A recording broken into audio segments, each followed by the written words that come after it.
We're on.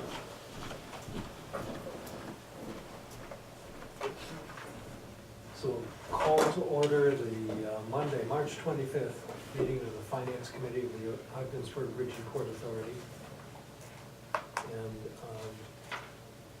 first item under one business items is the workers' compensation quote. I looked at a copy of the quotation, I suspect you Yep. have. Is there anything that's of interest other than the straightforward presentation? Just for me to clarify one item, Mhm. the state insurance fund and Gallagher charge a separate brokerage fee. I think I put it in there or referenced it, so that, the Tompkins quote through a company called PERMA, which stands for Public Employees Risk Management Association, Mhm. does not charge a separate broker's fee. So that essentially adds roughly $6,800 to the savings on the perma-quote line. Now, the savings weren't huge, premium to premium. And the other big difference is the perma-quote is a 2-year fixed quote option as compared to the state insurance fund, which will go year to year. So, And in terms of stability, the companies and coverage, I assume they're comparable. yes, I had tried earlier in the day to do a reference check. The Port of Albany Port Authority I'm not sure. has PERMA, as sold through Mike Osinski, Mhm. who's quoting this quote for us through Tompkins. Mhm. But I wasn't able to reach him. He was in, but he was in meetings all day, so. Sure. Is that still Rick? Is it Rick? Rick Hendricks. Hendricks? Yeah, Rich Hendricks, I think is the name. So I left him a voicemail, and I will stop the car in a big hurry if he provides a negative Sure. commentary in much any way. Well, the action of this committee would be just to forward it. Forward it on to the board for action? Yeah. Just a quick question, you said 6,800, I assume that's for 2 years, right? Because Yes. your thing said 34, okay, just want to make sure. And Or is, 6,800 or whatever. is the So- payment spread over 2 years?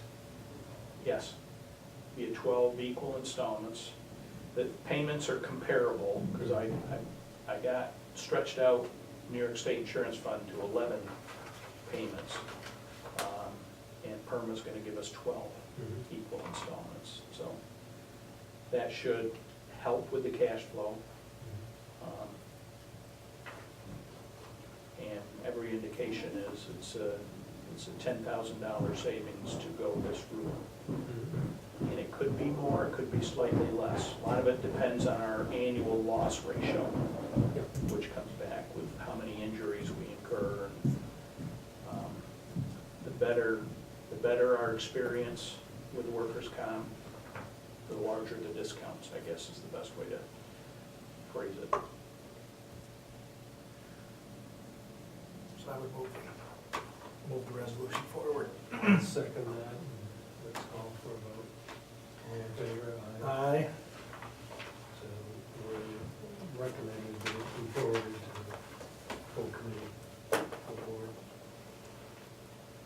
I had a friend who had a business that was an environmental investigations business that had an office here in this building a number of years ago. And they operated a drill rig to see whether or not there was oil and gasoline. When they bought their drill rig, they cross-trained the whole staff.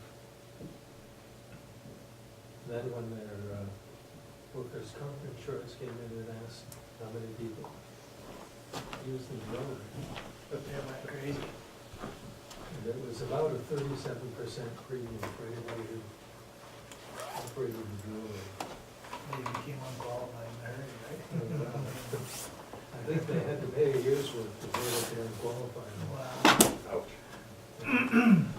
because the audits are retrospective.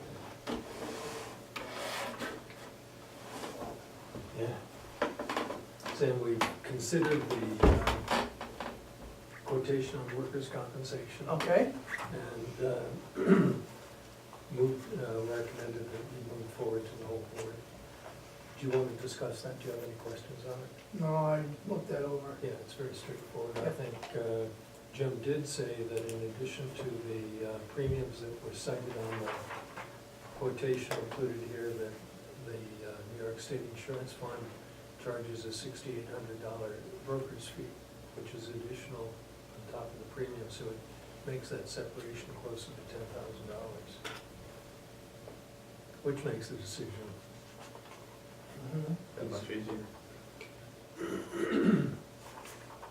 The next item on the agenda is an update on the internal control audit status.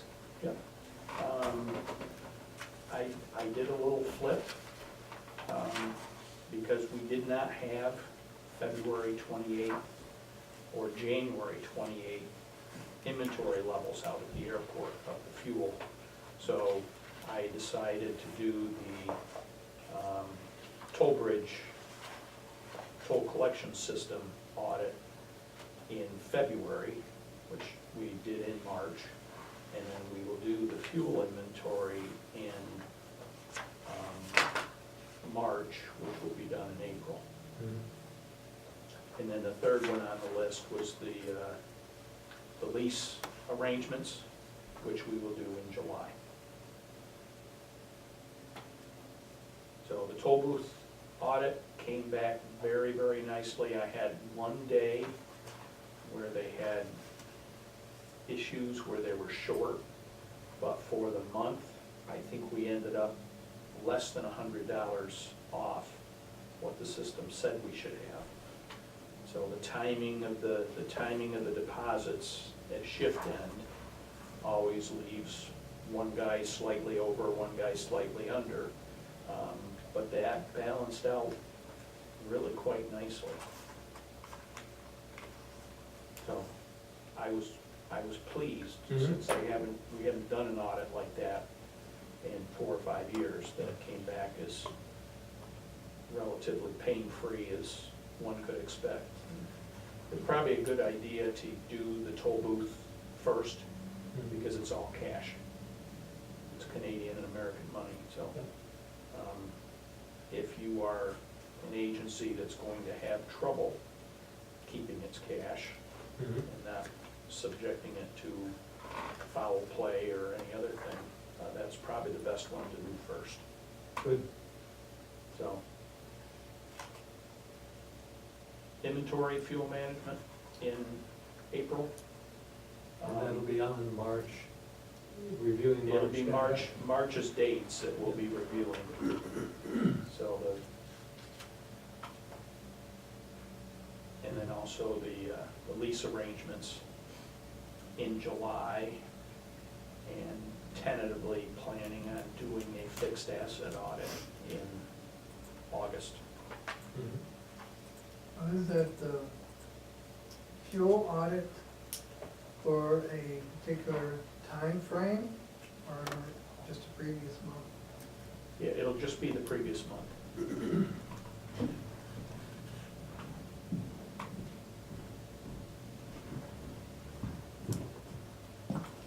That is one of the things that Volvo was doing for us, and for whatever reason, when it transitioned over to our management, they discontinued it, so we're starting the process back up again. So the fueling, are we talking about the fuel for just the Legion flight, or for fuel for them plus General Aviation? It's all fuel. And then there's diesel fuel over there for a lot of the trucks and equipment. That's been billed to the company as well. Yes. So any questions on the internal audits?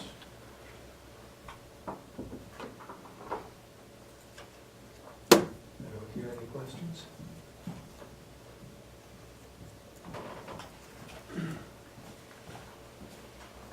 We've received copies of the February 2019 financials. And Jim, we received your comments on those financials. Okay. Yeah, a little narrative, there's a slightly new balance sheet format. I think we concluded it was a little busy having 4 additional columns in there and having OBSI split out from OBPA. So what I did is I hid those 2 columns. I still do it the same way I've always done it.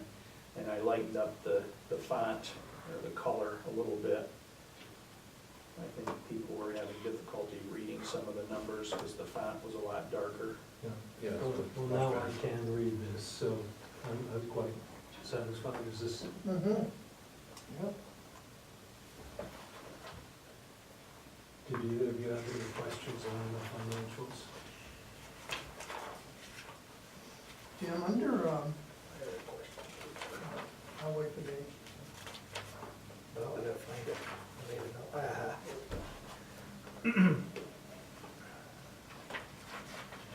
So, if I go to the income state, or you want, does it matter which one I go to? No, no. Okay, for the port, I was just curious on the professional fees and contracts. Because I'm just trying to recall, you gotta refresh my memory what all that includes, because it's quite a bit different. The current month only shows the current OMLC management fee, which is $9,111 a month. The professional fees contact on the contracts on the year-to-date side includes, we have a, for lack of a better term, a profit-sharing agreement with OMLC for new ships that come in, new business that's created, where they calculate the revenues, calculate the cost, and OBPA and then split the proceeds 50-50. Comes in the form of revenues to us, and then it comes out in the form of expenses when we pay the professional fee. Is that all that is? Is what It is, their half of Their- the income is? yeah, there's that, plus there's the security bills we got from US Security was in that line item. How much was that? I want to say that was about 14,000. For the whole summer? If I'm wrong, I'll, for the whole summer. So it's actually, the security was 14,000 for that company plus same amount for ILA? Yes, Yes. there would have been, ILA would have come through salaries, so Okay. be in a different line item, so. All right. And the maintenance, I'm sorry, David. Go ahead, that's one. The maintenance expenses, did that include cost of the cranes and other equipment? Yes, there was maintenance, the cranes are in that number. Remember, we had that conversation earlier in the fall. We had the monster trucks that come in and move them from the side of the port over to the yard and then take them out. That bill is in there, or those bills are in there. And then general maintenance expenses for the port for the year. So out of that 639, would you say 500 of that is for the projects on unloading cargo? Yes. I would say that's a good approximation. Yeah. What do we do on maintenance down there? I know we haven't purchased any equipment, really. Have we? There's nothing in there. for We are in equipment, the is there? process of replacing the loader. That is a, We sold lease. the old one for 10,000, right? Yes. Yeah, that $10,000 is down under other, which is, Yes. for all intents and purposes, a gain on sale. It's a Yes. fully depreciated item. Okay. So the new loader is not here yet. We are leasing Right. a used loader.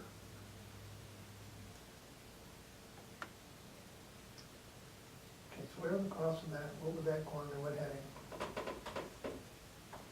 We don't actually, The lease amounts will come under other direct expenses, other direct expenses, okay. unless we obtain more of those types of leases. Other direct expenses catches everything else, so to speak.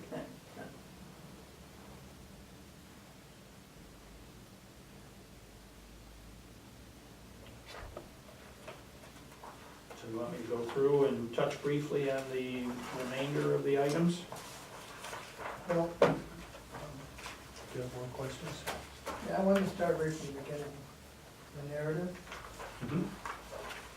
if that's okay with you. Sure, yes, absolutely. Under the airport, you have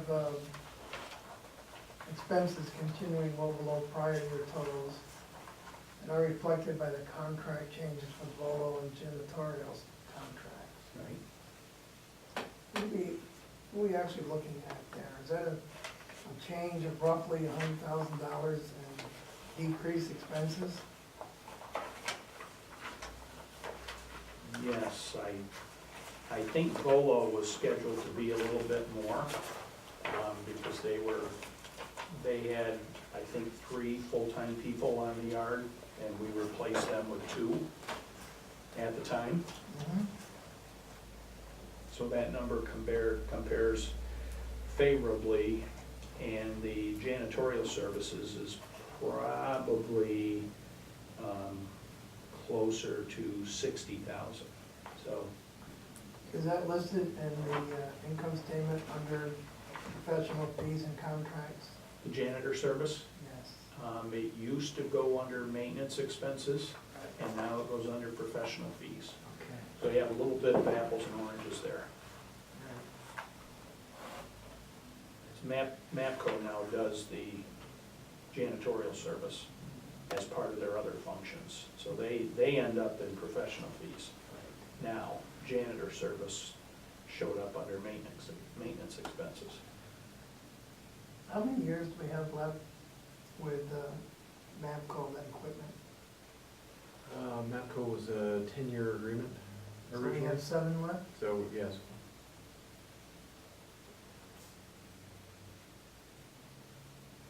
And just doing some quick math, the Volo, that contract going away was $80,000 plus labor. Right.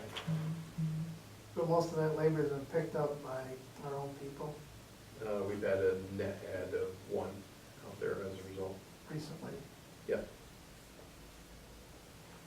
So the maintenance expenses of 372 is mostly what? The reason I ask is prior year-to-date actual is 358. I'm looking at year-to-date. So we're actually higher than last year, Uh-huh. and that's what I don't understand. I understand the professional fees and contracts being lower. Well, with the changes that Stephanie has made out there, I'm surprised that it's higher than prior years. Unless Yeah, there's something that- in maintenance that I don't, I think it will show up comparable next year. There's one large apples, oranges item, and last year, in the middle of 2018. So last year's highlighting bill was capitalized. This year's highlighting bill was expensed. And that was more my inexperience than anything else, because it's a big bill. Is that $77,000 thing? Yeah, $72,000 for that field, and, you know. well, I know we've used less de-icing, which is quite expensive. So I'm just wondering where that played into this. Yeah, I think that's a $72,000 bill that That's the wasn't in the 72? prior year numbers, Okay. and everything else has been less this year, because the de-icing sure has been quite a bit less. And the janitor services are now out of that number. All right, you mind if I go on? Please do. So, looking over, especially the airport, the total profit loss on the cash basis on the bottom, the information that is in here and where it comes from, does Stephanie have access to all that? She does. She now gets these reports. Good, good. She gets them the same time you do. Okay, so, to be quite honest with you, when I looked at that number, it concerns me.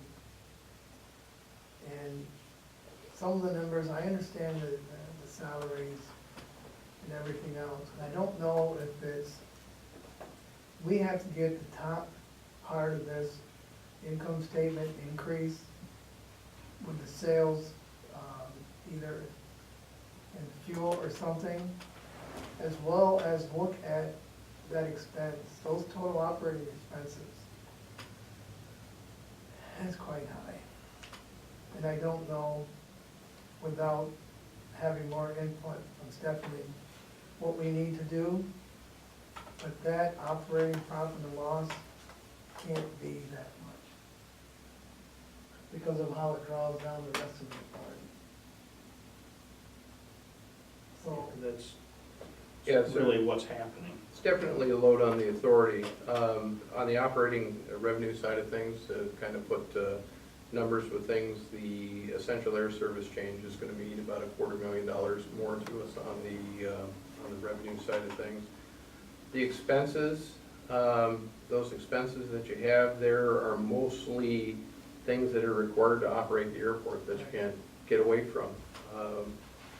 There have been a couple of things in the maintenance line item that I've been aware of there that have broken, that needed to be fixed. Essential operations things, but they do a pretty good job in terms of keeping costs down. In addition, they've made a change in the expenses for to reduce the overtime out there. They've switched to increase our hours out there and decrease the overtime as well. I forget exactly what that dollar amount is associated with that, but it's pretty substantial. But you project that would be a savings. Yes. Yes, and is that basically trying to clear up the use of overtime without explicit authorization? Or is that a different thing? That is a different item entirely, but this changes the schedule and keeps us open basically from, I want to say 6:30 in the morning until about 8 o'clock at night now.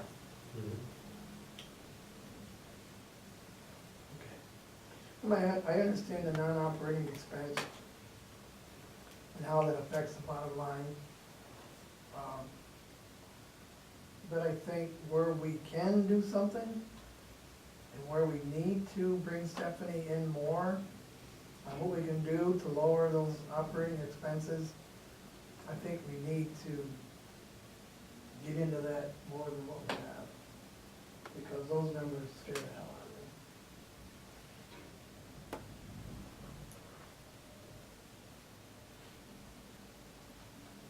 Agreed, there's a lot of hours in the day, and there's definitely a need for more aircraft out there, on both the commercial aviation side and the general aviation side.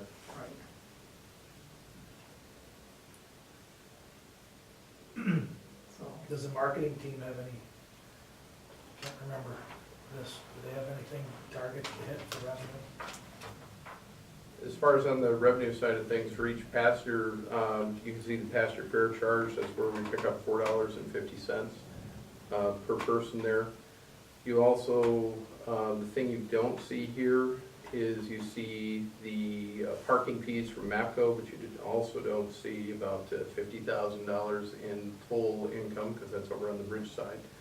of the traffic that's generated by the airport through the toll booth. Yeah, but that's been in the bridge, right? Yes, that shows up over on the bridge side. I'm looking at the contrast between the year-to-date budget and the year-to-date actual for fuel sales.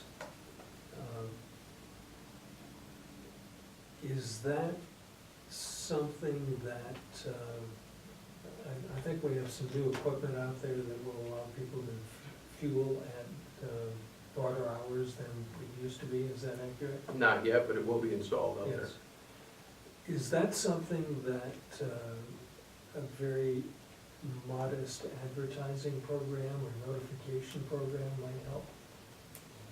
That's primarily due to our GA side, general aviation side of the business, that's just coming back alive now due to the change in the weather.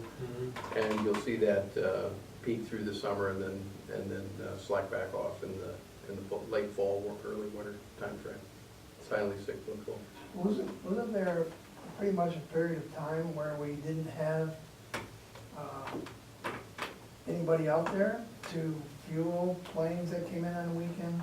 Isn't there, I want to say, a couple months where we removed the MVO, FBO, too many initials in my head, the FBO, and we just couldn't afford to put somebody else out there? Didn't that have an effect where it, I think, some people looked at the airport, our airport, and said, well, they don't have anybody there to fuel me on the weekend, maybe I'll go somewhere else. Yeah, it's kind of like a full-service gas station without an attendant. Right. And during the period after Golo left and before we added some additional resources in the summertime, yes, that was the case. Okay. So now that we have the self-fueling, should we concentrate a little bit more on that, as Chris has suggested, that to boost revenue? Is that feasible? Well, I know we have one pilot, for example, that fuels in Potsdam because he's not here during regular hours. Having the self-serve fuel system will assist with that. I'm wondering whether or not it would be worth combing over our records of people who have used the airport, let's say for the past 2 or 3 years, in private flights, and see, do we have email addresses for most of those people? During the period of time that we maintained it, yes. During the period of time where Ebola was on the field from October of 2016 through March of 2018, no. Well, whatever resources might be available to us, I wonder whether we could send a letter announcing the service, send reminders by email to follow up and say, just wanted to let you know, we're open from such and such to so and so. Yeah, we can also post it right on the, there's a variety of sites that pilots check Yes. for fuel costs and things like that. We can also post a notification there as well. You have that targeted advertising on that kind of a website, those sorts of things might be, a small campaign might be well worth it. I'm wondering if the 4 colleges in the county area, I know we're getting into that time when parents take their kids to look, maybe we should make contact with them and say, we have this available, come to our airport, we're very friendly, we'd love to have you stop in and fuel up. I know our price is highly competitive as well, and that tends to draw a lot of folks. That's great. But we need to concentrate on this more, I think. Shall we move on? Yes. We need that. Any other Plus we need- questions? Oh, we need more airlines Yes, flying in here. absolutely.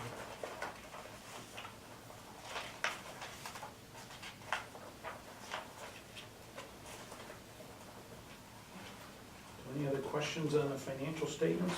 I have one more if I may. I need to find it.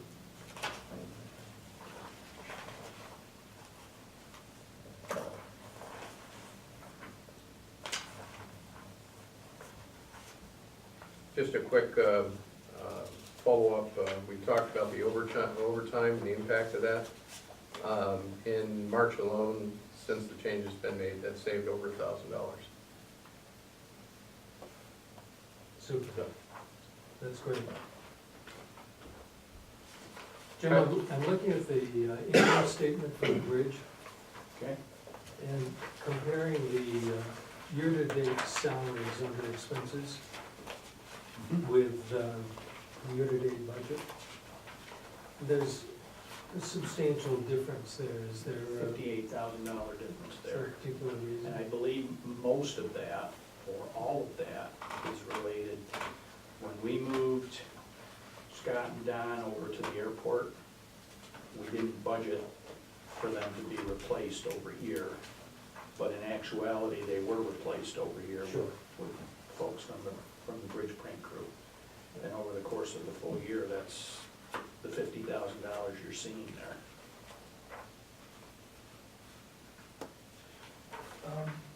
Is that because we have the one individual that is out on medical being covered, or is this something else?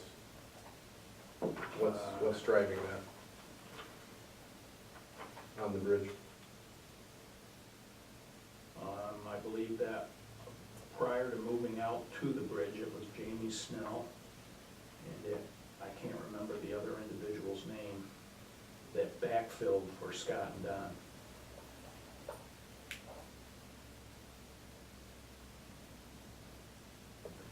Do we, I asked him, I don't know, do we track our employees that go from the bridge to the port and the airport and allocate the cost accordingly, or No, we do not. is that just impossible to do with the system we have? I believe it would be very, very, very difficult. You really, in order to make it work, you need to have the gentleman give you the hours that they're dispersed. So the way I handle that is in that second line down called salaries allocated. I have a percentage of maintenance salaries that go to the bridge, a percentage of maintenance salaries that go to the port, percentage of them that go to the airport. That's the next best way to get those costs allocated fairly. I've argued with myself quite a bit to know if I've got this percentage a little too high and this percentage a little too low. So when we get talking about the airport as an example, I know some of the guys that are out here and in the bridge for their salary spend a lot of overtime out there with snow removal.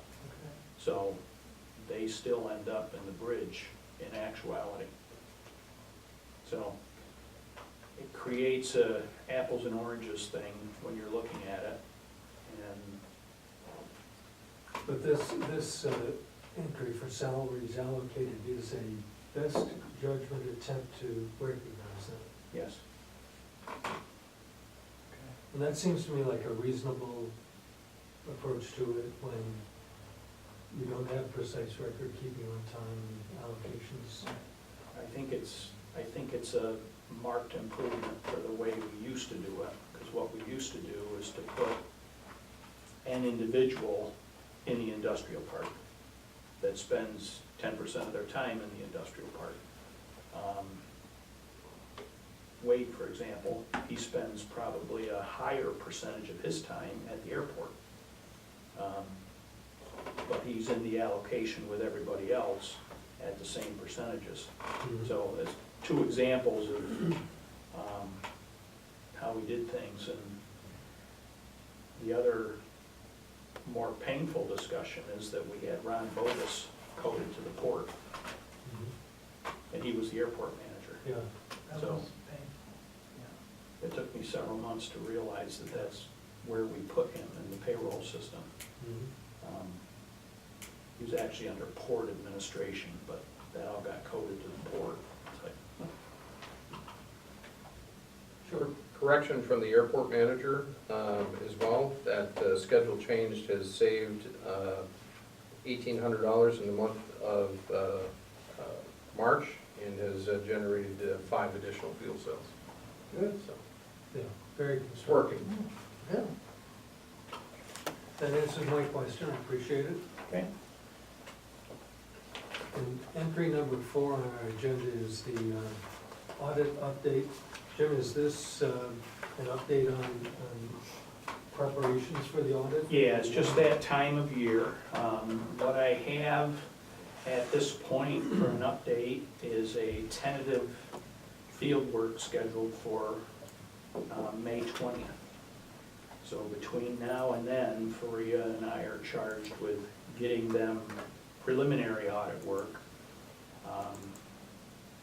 They balked at the second week of field work in the interest of time to get the audit done and complete. And we could have a presentation in June with the final audit reports, and that's obviously what we're gonna shoot for. So, Do you have a checklist from them on things that they need? I'll bet that it's a lot, and I just delivered some personal material. well, last year, we went through a little bit of difficulty because they didn't have things on their list that we eventually had to have. Yes. And some of it required, an actuarial report takes a month. Mhm. And if you find out in the middle of May, when they're sitting here, you have to get this actuarial report, we don't get the actuarial report back until June or July. Sure. So those types of things we're trying to bump up, and I've already been in contact with the actuarial report. So that should be an easier process, because every other year we do a full evaluation. This year we need to do an interim evaluation, because we did a full evaluation last year. So for here, you're aware of what we didn't have available last year, and you're in on that process with Jim this year? Right, we are working together, Good. and we are looking forward to have all the listings, so we will buy them listing, and we hopefully provide all material what they require.